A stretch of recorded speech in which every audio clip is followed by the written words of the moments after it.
Vocês já devem ter ouvido a notícia que os bancos nacionais querem prorrogar a recuperação judicial da Oi. É um novo round que está em curso, envolvendo Itaú, Banco do Brasil e Caixa. Eles querem receber, ainda este ano, o dinheiro proveniente da venda da Oi Imóvel e da Vital. A Oi diz que só tem a obrigação de antecipar pagamentos a credores a partir de 2024. Vai depender do Caixa no momento.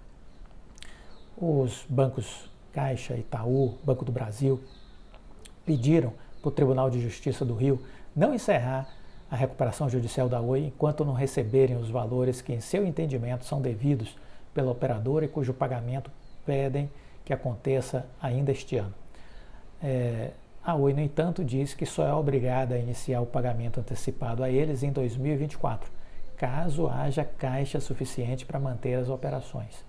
Em petição, os bancos questionam a capacidade futura da empresa de pagá-los e os repasses a eles diante dos eventos de liquidez recentes, as vendas da Oi Móvel e do controle da Vital. Segundo os bancos, a operadora não deveria ter se desfeito desses ativos por reduzir sua capacidade de quitar obrigações. Afirmam que a Oi estaria esvaziando seu patrimônio e atividades em prejuízo de seus credores. Mais uma vez, vendidos ativos, as empresas, os bancos teriam então dificuldade de terem suas dívidas quitadas. Segundo a Oi, os bancos têm a receber este ano menos do que esperam. Seus cálculos indicam a necessidade de pagamento de 200 milhões a partir da venda da Oi Imóvel e do controle da Vital. Em suma, a empresa recebeu 19,1 bilhões pelas vendas de ativos. Desse montante, 4,6 bi foram transferidos diretamente para quitar a dívida com o BNDES, que tinha prioridade. Outros 3,7 bilhões foram para o refinanciamento de empréstimo com o fundo Farallon, também prioridade. A Oi ainda precisou recomprar 3,5 bi em ações da Infraco antes da alienação do controle ao BTG Pactual e pagou 800 milhões a consultores e assessores legais, contábeis, financeiros para realizar as vendas. A operadora afirmou que os pagamentos baseados no evento de liquidez só devem ocorrer após a entrada de fato do dinheiro no caixa, que a prioridade é garantir os investimentos operacionais e que o pagamento antecipado deve acontecer apenas de 2024 para frente. Mesmo a partir de 2024, só haverá antecipação de pagamento aos credores quirografários com base no mecanismo de cash sweep previsto na parte final da cláusula 5.4 do aditamento ao processo de recuperação judicial, que diz que se a Oi dispuser de um saldo de caixa que exceda o saldo mínimo necessário para a sua operação, aí sim será feita a antecipação. Então está aí essa pendenga com os bancos, né? Mais recentemente, o Ministério Público, inclusive, tomou conhecimento dessa demanda, porque o juiz Fernando Viana transmitiu ao Ministério Público essa reivindicação aí dos bancos, e o Ministério Público voltou a ponderar que o juiz se sentisse já à vontade para finalizar a recuperação judicial. O Ministério Público agora recentemente recomendou o fim da recuperação judicial da Oi.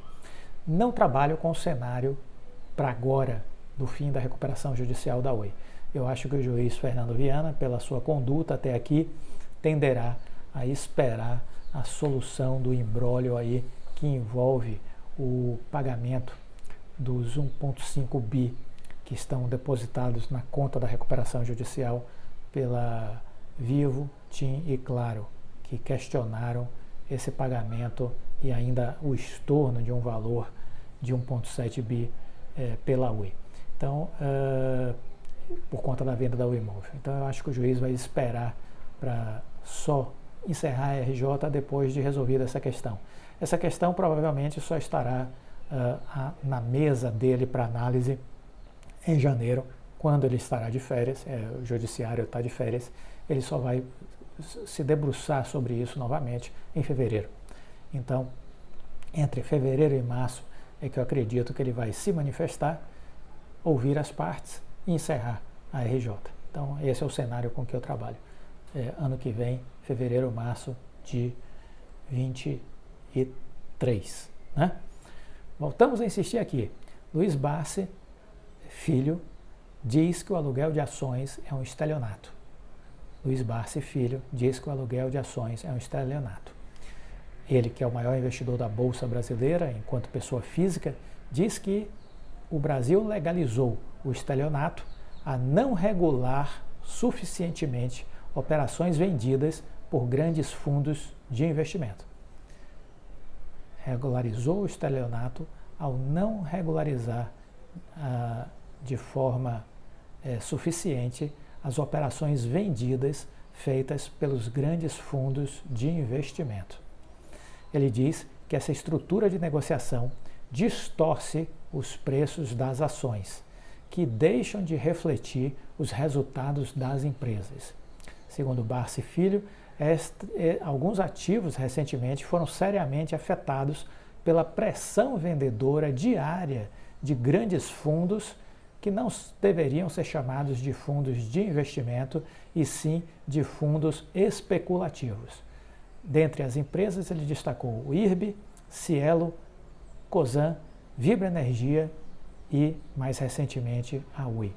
Empresas que ele entende que estão tendo seus preços distorcidos por uma quantidade gigantesca diária de ordens de venda de ações. Inclusive sobre Oi, há 30 dias atrás ele fez um vídeo falando a respeito disso, de que havia 670 milhões de aluguéis de papéis alugados da Oi e que seria impossível o preço não cair com essa pressão diária de venda por conta dos papéis locados, né? Que isso distorcia, prejudicava a empresa e, sobretudo, prejudicava os pequenos investidores. Para ele, ao montar uma posição vendida, as empresas, os fundos de investimentos, adotam uma posição de apostar contra uma empresa, apostar contra um ativo, forçando sua baixa, né? Forçando a sua baixa, forçando a sua queda.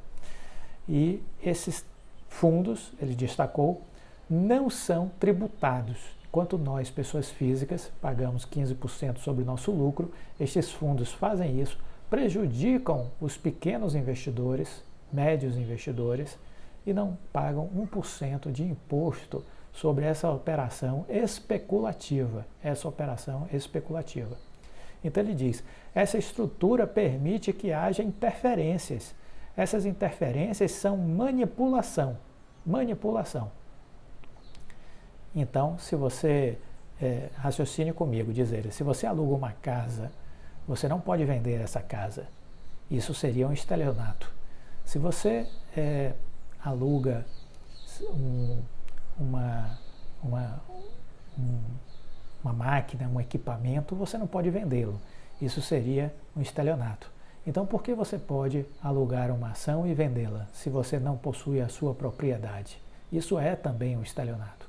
A lógica faz todo sentido e o que eu gostaria de reforçar aqui é essa visão dele de que esses fundos de investimento, que poderiam ser tranquilamente chamados de fundos especulativos, ao fazer isso prejudicam as empresas e prejudicam as pessoas sérias que vão à bolsa para aplicar os recursos fruto do seu trabalho, almejando ter uma complementação para a sua aposentadoria. Almejando, no futuro, ter uma complementação de renda para a sua aposentadoria. E são prejudicados por estes movimentos especulativos. Então, o novo governo, que está buscando dinheiro, né, para viabilizar o socorro a famílias que estão passando fome, a melhorar a situação lá da merenda escolar, do SUS, né?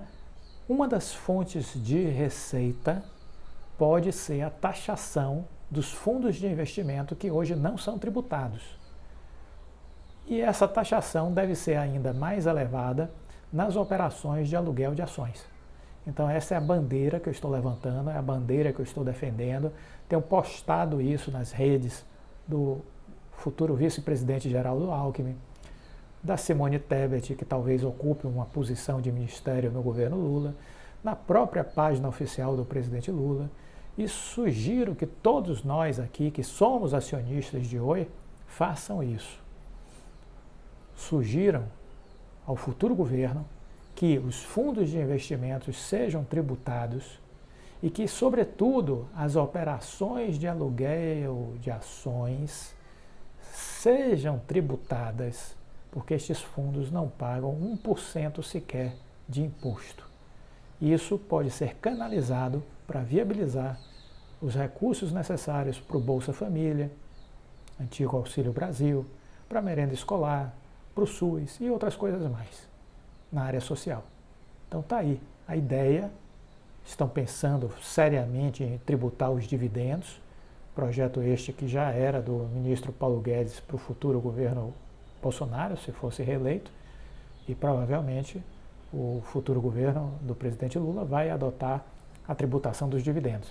Mas nós defendemos que antes de tributar os dividendos, sejam tributados os fundos de investimentos, em especial nas operações de aluguel de ações, para acabar com essa bandalheira, que essa é a melhor palavra para definir o que esses fundos de investimentos ou especuladores estão fazendo, uma bandalheira. Isso precisa ser denunciado, isso precisa ser dito, e o acionista da Oi que se sente prejudicado, porque não é possível que você não esteja se sentindo prejudicado, então você também põe a boca no trombone. Se expresse nas redes sociais destas pessoas que estão associadas ao futuro governo, né? Exigindo uma tomada de posição. O Luiz Barsi ainda disse que os fundos sabem que são capazes de influenciar as cotações das empresas. Eles criam essas pressões vendedoras e, consequentemente, se beneficiam, já que o papel cai e eles compram mais barato para devolver aos bobos dos acionistas que colocam os papéis para alugar. E aí recebem um papel mais barato ainda, de volta, porque os fundos fizeram o preço derreter. Isso aconteceu agora, recente, nos últimos meses, com a Oi. Essa é a mecânica que está aí sendo orquestrada. As pessoas não falam, as pessoas não dizem, não sei porquê. Porque que as pessoas que comentam sobre este assunto de Oi não estão repetindo isso, reproduzindo isso. É preciso falar, é preciso reproduzir. Luiz Barsi não pode ficar sozinho nesse discurso. Nós aqui ombreamos com ele. Nós aqui nos juntamos à sua fala.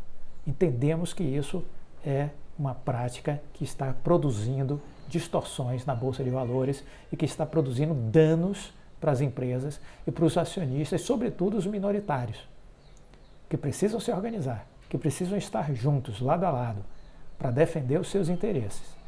Individualmente, não há perspectiva de sucesso para nenhum acionista minoritário. E aí o Barsi ainda diz, eles criam essas pressões vendedoras, se beneficiam, faz o preço da ação cair, depois compra mais barato e devolve para os seus devidos donos das ações e não pagam 1% de imposto de renda sobre o lucro, diferente das pessoas físicas que são obrigadas a pagar 15%. Então está aí. Há algo que precisa ser revisto, há algo que precisa ser reavaliado. Reavaliado. Então estamos aqui ombreando com o Luiz Barsi Filho nessa defesa de tese. Junte-se a nós, faça parte deste movimento. Gostou do vídeo? Deixa o like, compartilhe com os amigos. Fique com Deus e até a próxima. Tchau.